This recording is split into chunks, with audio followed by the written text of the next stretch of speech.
Now, people in the Mauriceville area are nervously watching and waiting. Steve, they are still dealing with the damage from Thursday's flooding.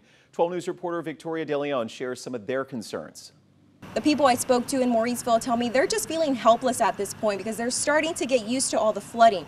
Now they're continuing to wonder what it's going to take for the drainage system in the county to be taken seriously.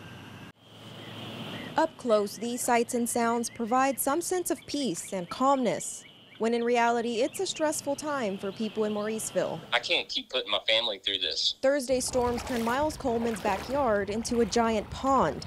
My frustration is that every time it rains, it won't drain off. Even in a light rain, it takes a full day to a day and a half to drain out of my ditches. Coleman says this wasn't the case before Harvey. Since then, he says the drainage system has failed him after every storm and something needs to change. When it would rain, it would run off pretty quick.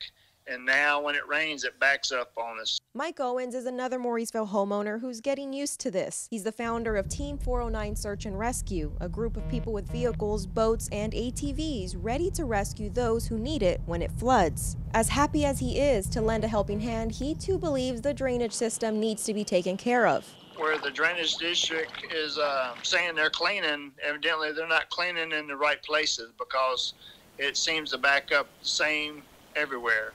I just hope that they really realize how serious this is and that they really need to take some action at this. But both Miles and Mike know nothing will change overnight ahead of this next round of rain. In the meantime, Mike says he'll continue to help where he can. Tomorrow we're ready to go. I mean, just waiting on phone calls and we'll dispatch out and help who we can.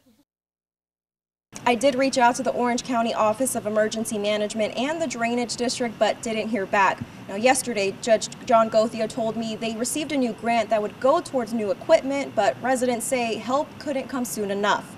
For now, I'm Victoria De Leon, 12 News. Well, you do feel their frustration, Victoria. Thank you. And this is a good time. Folks, check your 12 News Now app. Once it's downloaded, go to settings, then tap severe weather alerts. You can change your default location and also sign up to receive notifications about watches and warnings. And that way you'll be the first to find out if severe weather is in our area.